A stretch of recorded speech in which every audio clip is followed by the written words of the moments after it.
What if you're not broken? What if you're really just becoming? Let me explain. A few days ago, I was standing at the onion bin in the grocery store when somebody backed right into me. It wasn't a little bump either. They hit me pretty dang hard, and before I had time to think, I says, "Oh, I'm sorry." They bumped into me and I apologized. But he didn't, and off he went. I stood there for a second, both hands full of onions, thinking, why did I just apologize? Maybe you have found yourself in a situation like that, not necessarily apologizing for something you didn't do, but triggered by something that caused you to react in a way that made you stop and wonder, where did that come from? In an earlier video, I shared that for years I blamed the world for my life never turning out the way I expected. What you don't know is what was underneath all of that. You see, deep down, I believed something was wrong with me. And I don't think I was born believing that. I believed I learned it. When a kid is repetitively told you're good for nothing and you'll never amount to anything, and worse, those words have a way of moving in and making themselves at home. At some point, you might stop hearing them from others, but chances are you have already been saying similar things to yourself. Maybe you never said those exact words, but maybe you've had your own version, something quiet that you never would say out loud, but something you believe for a very long time. For example, after fumbling a project or a task, you internally think, dang, I screwed that up. I'm so dumb. I must be dumb. How did I not catch that?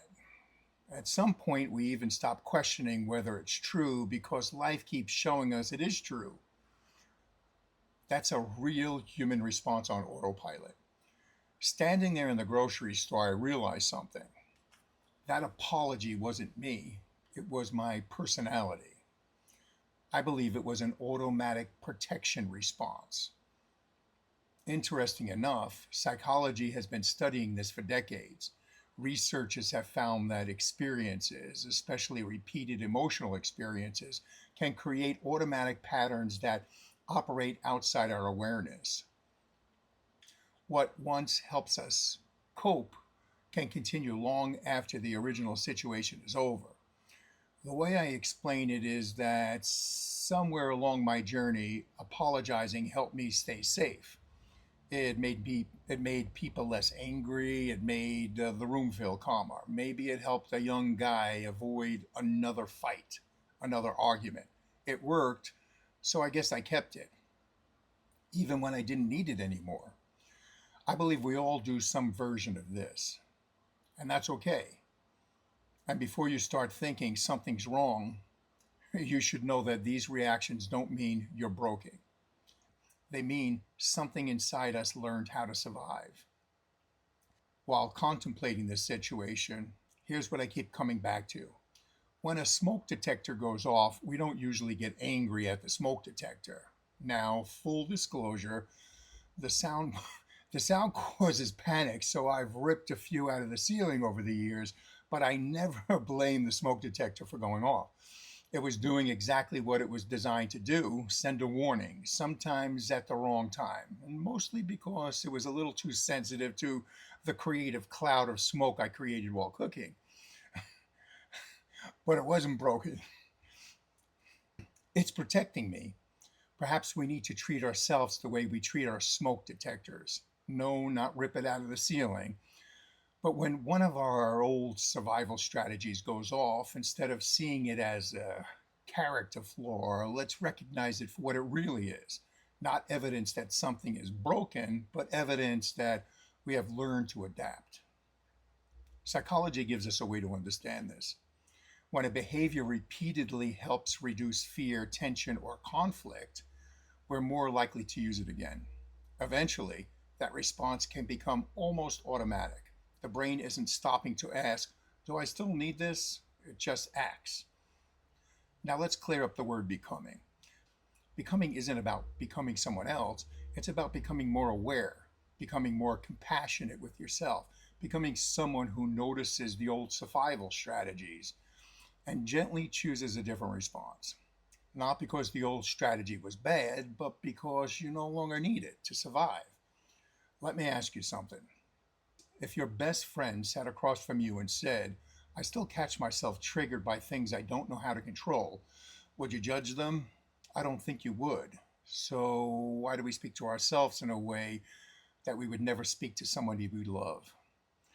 One of the things that surprised me was discovering how much research points towards the positive effects of self compassion. Being harder on ourselves isn't necessarily what helps us change. Research has shown that when we respond to ourselves with self compassion instead of harsh criticism, that we're actually more likely to learn, grow, and move forward. In other words, people don't necessarily change because they become harsher with themselves. Sometimes change begins when they become curiously compassionate. Now, that doesn't mean lowering your standards. It means creating some space between the triggers and the part of yourself that witnessed it. That space offers safety to grow, and judgment keeps us stuck, while curiosity lets us grow and move forward. Now, I'm not perfect. I still catch myself being triggered from time to time, and I don't know if that reflex will ever disappear completely. And honestly, I'm okay with that because it doesn't run my life anymore. I've learned that it's okay for the thoughts that trigger to ride in the car with me. It just doesn't get to drive. So, if you remember one thing from today, remember this: the survival strategy isn't the person. What you've been thinking is broken may actually be the part of you that worked the hardest to keep you alive. Perhaps it just doesn't realize its job is finally over. And that's where your self compassion comes in. I'd love for you to try something this week. Think about patterns in yourself that you judge most harshly. Then ask it one simple question: what were you trying to protect me from? Don't rush the answer, just stay curious. Often the question begins the healing long before the answer arrives. Hi, I'm Dr. James, and thank you for spending this time with me. And remember that when a trigger takes control of your life, think curiosity and self compassion. You are never broken, you're becoming. Growth doesn't end here. When you're ready, your next step is waiting.